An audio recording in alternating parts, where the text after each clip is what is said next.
શું સેલેરી આવતા જ પૈસા ગાયબ થઈ જાય છે અને મહિનાના અંતે તમે વિચારતા હો અને પૈસા ગયા તો ગયા ક્યાં? જો તમારી પણ રિયલ લાઈફ કંઈક આ રીતની છે તો આ વિડીયો તમારા માટે છે. વિડીયો તમારે પૂરો જોવાનો છે અને વિડીયો ગમે તો વિડીયોને લાઈક કરીને ચેનલ પર નવા હો તો ચેનલને સબસ્ક્રાઈબ પણ કરવાની છે. ચલો વધુ સમય ન લેતા વિડીયોને શરૂ કરીએ. મિત્રો, સાચું કહો કે તમારા ખાતામાં સેલેરી આવે ત્યારે તમને કેવું લાગે છે? થોડુંક શોપિંગ, થોડુંક આઉટિંગ, થોડુંક એન્જોયમેન્ટ, આ બધું તમને અલાઉડ લાગે છે.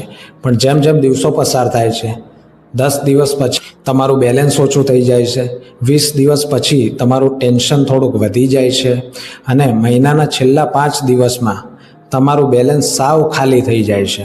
એટલે મહિનાના અંતમાં તમારી પરિસ્થિતિ સાવ બદલાઈ જાય છે. એટલે મિત્રો, આ મહિને તો તમે સેવિંગ નથી કરી શકતા, પરંતુ આગલા મહિને તમે ફરીવાર પ્રોમિસ કરો છો કે હું હવે ચોક્કસ પૈસા બચાવીશ. જો સેલેરી તમારી 20,000 હોય કે 2 લાખ હોય, જો તમારી સિસ્ટમ ખોટી હશે તો તમારી સેલેરી હંમેશા પૂરી થઈ જશે. પણ સાચી વાત તો એ છે કે તમારું બજેટ નથી. ઘણા લોકો માને છે કે બજેટ એટલે રિસ્ટ્રિક્શન્સ, પણ રિસ્ટ્રિક્શન્સ નહીં, બજેટ એટલે કંટ્રોલ. બજેટથી તમે તમારા ખર્ચનું ડિસિપ્લિન જાળવી શકો છો.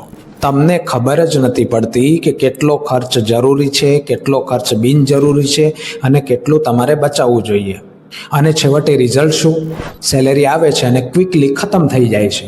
પરંતુ માની લો કે તમારી સેલેરી 30,000 છે, પરંતુ તમારો ખર્ચો જ એટલો વધારે છે કે 30,000 આવે છે ને ક્યાં જતા રહે છે એ તમને ખુદને જ ખબર નથી પડતી. હવે જનરલી તમારો માઇન્ડસેટ કેવો હોય છે કે સેલેરી આવે એટલે તમે પહેલાં ખર્ચ કરવાનું વિચારો છો અને પછી એવું વિચારો છો કે સેવિંગ પછી કરીશું. અને પછી થાય છે એવું કે તમારો ખર્ચ વધી જાય છે અને પછી તમે સેવિંગ કરી નથી શકતા. એટલે અત્યારની જનરેશનને ખર્ચ કરવામાં જ રસ હોય છે, સેવિંગ કરવામાં રસ નથી હોતો. હવે સ્માર્ટ લોકોનો માઇન્ડસેટ કેવો હોય છે એના વિશે વાત કરીએ. સ્માર્ટ લોકો શું કરે છે? પહેલાં સેવિંગ કરવાનું વિચારે છે અને ખર્ચ કરવાનું પછી રાખે છે. જો મિત્રો તમે પણ આ રસ્તો અપનાવો છો તો તમારી લાઈફ બિલકુલ ચેન્જ થઈ શકે છે. પણ એના માટે તમારે સેવિંગની આદત પાડવી પડશે. હવે મિત્રો, ત્રીજી મોટી ભૂલ તમે એ કરો છો કે ઇનવિઝિબલ એક્સપેન્સ કરો છો. દાખલા તરીકે 100 રૂપિયાની કોફી લીધી, 200 રૂપિયાનું ઓનલાઈન ફૂડ ઓર્ડર કર્યું, 200 રૂપિયાની કેબ બુક કરી અને 500 રૂપિયાની એક્સ્ટ્રા શોપિંગ કરી.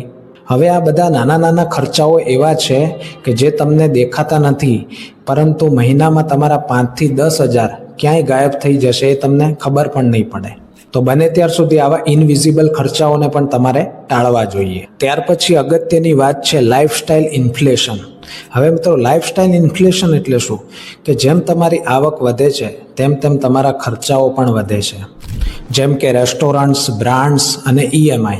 આવક વધવાની સાથે સાથે તમે સેવિંગ વધારતા નથી, એટલે તમે ત્યાં જ અટકી રહો છો. તમારી સેવિંગની વેલ્યુ વધતી નથી. એટલે જેમ જેમ તમારી ઇન્કમમાં વધારો થાય તેમ તેમ તમારે સેવિંગ પણ વધારતા રહેવું જોઈએ, જેથી તમને એનો ફાયદો જોવા મળે. હવે પાંચમો સૌથી મોટો તમારો પ્રોબ્લેમ છે કે તમારો ગોલ ડિસાઇડ નથી. એટલે તમે પૈસા શેના માટે બચાવો છો એ તમને ખુદને ખબર નથી. કારણ કે ગોલ ડિસાઇડ ન હોવાથી પૈસાનો ખર્ચ થતો જ રહે છે. તમારો એક ગોલ ડિસાઇડ હોવો જોઈએ, જેમ કે emergency fund, family future, travel અથવા ફ્યુચર સિક્યોરિટી. આમાંથી કોઈ પણ એક ગોલ તમારો ડિસાઇડ હોવો જોઈએ, જેથી કરીને તમે પૈસા બચાવવામાં ડિસિપ્લિન રાખી શકશો. એટલે આ બાબત પણ ખાસ ધ્યાન રાખવા જેવી છે. ત્યાર પછી છઠ્ઠી તમારી મોટી ભૂલ છે ઇમોશનલ સ્પેન્ડિંગ. એટલે તમારો બહાર ખાવાનો મૂડ નથી અને તમે ઓનલાઈન શોપિંગ કરી દો છો. એટલે એનો મતલબ એવો થાય છે કે પૈસા તમારા કંટ્રોલમાં નથી, પરંતુ તમારા ઇમોશન્સના કંટ્રોલમાં છે. એટલે મિત્રો, તમારો મૂડ ચેન્જ થવાથી તમે પૈસાને વધુ વેડફવા લાગો છો. એટલે આ બાબતનું પણ ખાસ તમારે ધ્યાન રાખવું જોઈએ. હવે મિત્રો, સાતમી સૌથી મોટી ભૂલ કે ઇઝી મની એક્સેસ.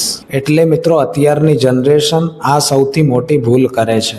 જેમ કે UPI પેમેન્ટ કરતા લોકો થઈ ગયા છે અને કાર્ડથી પણ પેમેન્ટ કરી નાખે છે, બરાબર. એટલે તમારા પૈસા ઉપર તમારો કંટ્રોલ રહેતો નથી. એટલે UPI જેવી સિસ્ટમથી લોકોને ફાયદો તો ઘણો થયો છે, પરંતુ પૈસા પરનો તેમનો કંટ્રોલ ઘણો ઓછો થઈ ગયો છે. એટલે ટેકનોલોજીનો જેટલો ફાયદો હોય છે એટલું નુકસાન પણ હોય છે. એટલે આપણે સમજી વિચારીને એનો ઉપયોગ કરવો જોઈએ અને પૈસાની બચત કરવી જોઈએ. કારણ કે અત્યારના લોકોને ખાધા પીધા વગર ચાલશે, પણ યુપીઆઈનો ઉપયોગ કર્યા વિના 1 મિનિટ પણ નહીં ચાલે.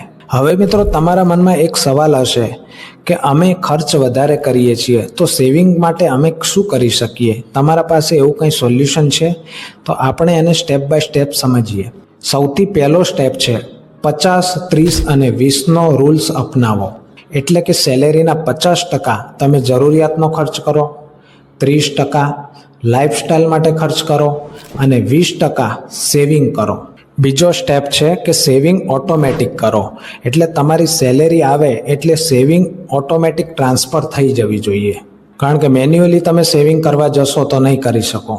સ્ટેપ 3ની વાત કરીએ કે એક્સપેન્સ ટ્રેકિંગ. એટલે તમે 7 દિવસ માટે તમારો ખર્ચ લખો, કારણ કે તમે ખર્ચ લખવાની આદત પાડશો તો તમે શોક રહી જશો અને તમારી ખર્ચ કરવાની આદત પણ બદલાઈ જશે. સ્ટેપ 4 24 કલાકનો નિયમ. એટલે 24 કલાક સુધી તમે કોઈ પણ વસ્તુ ના ખરીદો. સતત 24 કલાક સુધી વસ્તુ ખરીદવાની તમે રાહ જુઓ. જો તમે તમારા જીવનમાં આ એપ્લાય કરશો તો તમારી ખર્ચ કરવાની આદત બદલાઈ જશે. સ્ટેપ 5 કે તમારો ગોલ ડિસાઈડ કરો. એટલે મારે 1 મહિનામાં 50,000 રૂપિયા બચાવવા છે અથવા તો 6 મહિનામાં મારે 1 લાખ રૂપિયા બચાવવા છે. જો તમે ગોલ સેટ કરશો તો તમને એનો ઘણો ફાયદો જોવા મળશે. સ્ટેપ 6ની વાત કરીએ કે લાઈફસ્ટાઈલ કંટ્રોલ. એટલે જેવી તમારી આવક વધે તેવી તમારી સેવિંગ પણ વધવી જોઈએ, જેથી કરીને તેનો તમને ફાયદો પણ જોવા મળશે. સ્ટેપ 7 ખૂબ જ ઇમ્પોર્ટન્ટ છે કે તમારા ઘરમાં કોઈ પણ ઇમરજન્સી આવે તો પહેલાં તમે ઇમરજન્સી ફંડ બનાવો. એટલે 3 થી 6 મહિનાનું ઓછામાં ઓછું ઇમરજન્સી ફંડ તમારા પાસે એડવાન્સમાં હોવું જોઈએ. એટલે તમે તમારા ખર્ચને પહોંચી વળો, કારણ કે ઇમરજન્સી ફંડ એ દરેક માટે ખૂબ જ અગત્યનું છે. હવે ફાઇનલ વાત તરફ આવીએ કે તમે દર મહિને એમ વિચારતા હો કે સેલેરી આવે છે પણ પૈસા ક્યાં ગયા? તો એ પ્રોબ્લેમ તમારે સેલેરીની નથી, પરંતુ તમારી સિસ્ટમની છે. એટલે તમારે તમારી સિસ્ટમને બદલવાની ખૂબ જ જરૂર છે. જો તમે તમારી સિસ્ટમને બદલી દેશો, ડિસિપ્લિન જાળવશો પૈસા સેવિંગ કરવામાં, બરાબર, તો તમારી લાઈફ ઓટોમેટિકલી ચેન્જ થવા માંડશે. અને જો તમે તમારી લાઈફ ચેન્જ કરવા માંગો છો તો કોમેન્ટમાં આજથી કંટ્રોલ એવો વર્ડ જરૂરથી લખજો. અને જો મિત્રો તમને આ વિડીયો ગમ્યો હોય તો મારી ચેનલ મની મિત્ર ફાઇનાન્સને જરૂર સબસ્ક્રાઈબ કરજો અને વિડીયોને વધુમાં વધુ તમારા ગ્રુપમાં જરૂરથી શેર કરજો. ધન્યવાદ.